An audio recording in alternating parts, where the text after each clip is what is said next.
Blub Sub 6 does one thing right and many things wrong. It lacks the episode count to give it enough time to grow into anything extraordinary. The majority of the characters feel one note and aren't given enough time to properly change. Despite being an anime about the fathomless ocean, the dialogue is extremely shallow. Ironically, when the characters stay silent is when the series truly speaks the loudest. In these moments, when the series slows down, it holds substantial weight. Instead of the usual expository dialogue, it focuses on conveying a feeling of understanding. It bridges the gap between these two characters, from two very different worlds with two completely different lives and languages, yet with an understanding of one another, with a yearning to better understand each other, with a want to stop the fighting. All of this is conveyed without speaking, through the powerful visuals and the animation. You can feel the sadness in both of these characters. The fish girl, Mutio, has her trauma flashed in front of the viewer's eyes. The second that Hayami touches her, she recoils, alluding to the abuse she has endured. She is fearful, as all she has ever known is pain from physical contact. She is alone and in a situation that is extremely unfair and harsh. This is what made me immediately feel for the character. But sadly, the ending of the film throws this character away with a resolution that leaves her even more alone, returning to her abuser. This is why Blub Sub fails in my eyes. It feels like it is going down the right path to make something meaningful, but fumbles towards the finish line. The dialogue from Zorndike was interesting, but not expanded on enough to be truly meaningful. It was too vague and short to create an understanding from the audience and elicit a meaningful emotional response. This is why I stick to a few scenes in Blub Sub. These scenes are where Blub Sub succeeds. I have brought up the beautiful animation of Blub Sub, but there is even a caveat to that. The CGI is very jarring whenever it is on screen. CGI is a very volatile topic in anime of the current day and age. Even with the improvement of current technology, it is still widely hated. So, a series from over 20 years ago is bound to have much worse CGI. And sadly, that is true with Blub Sub. So, even with the aspect that it does its best, the entrancing visuals, an unfortunate asterisk is still needed. However, the scenes without CGI are absolutely breathtaking. Simply watching a few edits of these scenes brings up so many emotions. This is actually what finally got me to watch Blub Sub. I had seen edits with the shimmering water, the fish girl, and the silent interaction between the two characters, and wanted to find out more. These interactions between Mutio and Hayami are what hooked me. As previously discussed, the trauma is the main focus of the series. Both of these characters have been forced into a war that they don't want any part of. They have lost loved ones, and in turn, the will to live and fight. They both see it as meaningless. They both are hurting. They both are tired. It is illustrated perfectly with their somber yet apathetic faces. There is a mutual understanding that is displayed between the two. But when they try to speak to each other, their words fall on deaf ears. The contrast in this situation is extremely intriguing. They have a literal language barrier between them, yet they communicate through their stares. The war divides them, yet they search out for one another. It is the compelling ebb and flow between these two characters which was the most enjoyable part of Blub Sub. During their first interaction, Hayami finds Mutio in the fetal position, further conveying how hurt and traumatized she is. Being abused constantly has worn her down. This makes her immediately conveyed as vulnerable. This makes the audience, as well as Hayami, want to help her. Keep in mind, this interaction is after Hayami and Mutio fought. Before seeing one another, they fought in their machines. They're enemies, at least as the war is concerned, but it doesn't feel that way. The vulnerability and sadness that Mutio displays completely disarms Hayami. Hayami's curiosity leads him forward. He wants to know what she is, and he wants to know if she's alright. But the second he touches her, she writhes. She doesn't want to be abused again. You can feel the pain she is undergoing, and it takes a second to realize that she is unable to breathe. The horrible convulsions are due in part to the trauma as well as the lack of water. So, Hayami decides to save her. To save the enemy. Save the person he had just fought. This is a nice way to introduce the anti-war message and lead into the idea that we are all people, with the difference of appearance between the two characters being a parallel for differences in race. Once again, without words, without explicitly stating it, you feel it. You understand it. But as Hayami tries to leave, he is stopped. He is told that she is the enemy, therefore she is evil. But he doesn't care. He keeps trying to save her. Mutio, still not trusting, begins thrashing for her life. She fights with everything that she has, making her feel even more desperate. It is extremely hard to watch, but also creates a deeper urge to protect the poor soul. It creates empathy, and it adds to her humanity. It helps with understanding. Hayami picks her up as she finally gives in after her bite does not deter him. This is the first part in the series where I went truly speechless. Hayami carries her into the glistening green water. Everything is silent despite the crashing of waves and the struggling sounds of Mutio. She is saved, and she doesn't run. She simply stares back at him with a look of exhaustion and relief, but still a deep feeling of sadness. The camera shifts back to Hayami, who seems moved but also destroyed. This is where he realized that they're people too, that they matter, that everyone is needlessly killing one another. Once again, not a word is spoken. Not until Mutio leaves with a screech.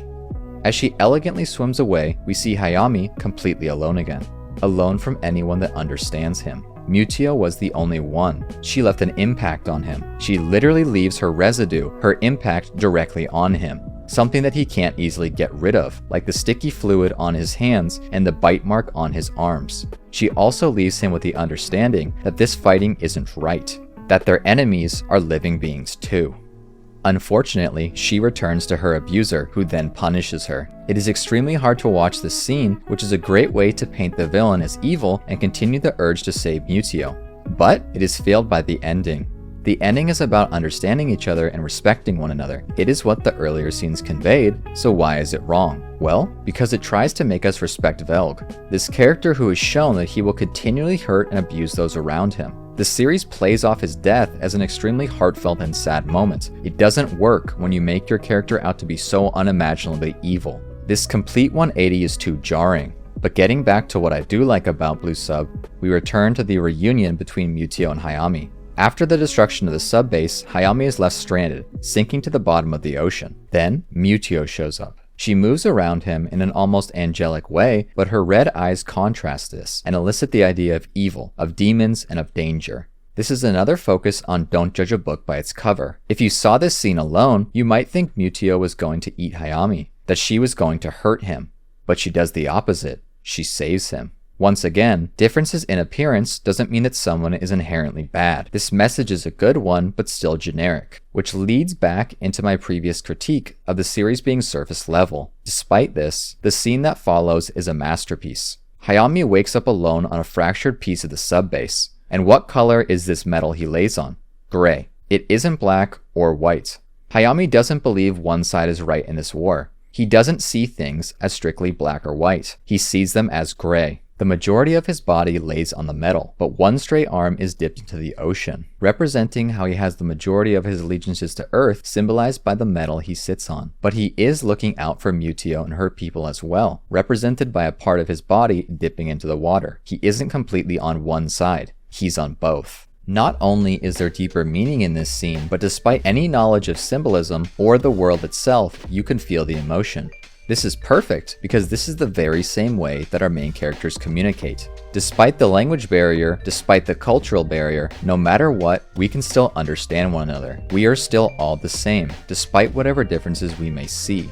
This scene is also undoubtedly gorgeous. The unique water texture, the feeling of the sun, and the powerful facial expressions of our characters. It scratches an itch you didn't know was there. It feels so artsy and tasteful. It is just a vibe to feel, to truly understand. Mutio returns the favor to Hayami not only by saving him during the sub-base explosion, but by also bringing him a snack. She seems more open than before. Her eyes no longer seem so dead. Although her lips are masked by the fish, it feels as though she is smiling. Hayami understanding her gave her hope, and she wants to show that she will understand and care for him as well. As Hayami sits and enjoys his meal, Mutio begins to sing. It is a beautiful song that makes her feel even more gentle. It is not hateful, it is soft, almost as if she is expressing happiness with a small bit of sadness. It is melancholic, but also angelic. Mutio then moves over to Hayami, who begins to give a monologue. Despite not being able to understand a word what he is saying, she listens intently. She is trying to understand him. She is trying to be fair. This is so beautiful. Unfortunately, their interaction is soon broken up by the rest of the fish people. This is when it's shown to us. Mutio is the only one of her species with red eyes. Her eyes are different. She sees things differently. She doesn't view humans as her enemy. Once again, it is ironic that the most caring one's eyes are red, which normally is a symbol of danger, and the creatures with blue eyes are the ones who are more bloodthirsty and focused on fighting. Mutio once again shows how good of a person she is by pleading with her sisters to not kill Hayami. It is evident through the noises she is making and her facial expressions just how much she doesn't want him to die. I love how expressive these scenes are, how they drip with beauty and emotion. Thankfully, before the fish women can strike, a Musaka shows up to save them. This is where Mutio and Hayami have their final sweet interaction.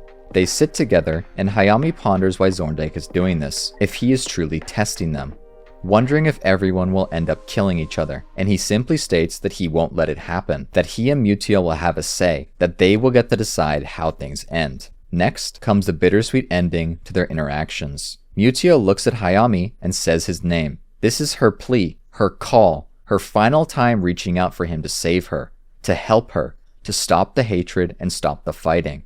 But before anything else can happen, the Musaka is shot and begins to sink. The two, originally from different worlds, divided by fate, are pulled apart once again. The Red Sea, now engulfed in blood, separates the two. Hayami, feeling the extreme sadness of the situation and fearing the loss of Mutio, screams out her name in fear, begging her to come back. But Mutio is nowhere to be seen. This is where it ends. Despite all the progress made, all the wordless understanding, all the compassion and love, in the end, the world, war, and hatred did divide them. But they will forever have those moments, those times of complete understanding, those glimpses into the utopia, those beautifully animated and visually stunning stares underneath the warm sun. And that is the true majesty of Blub Sub 6.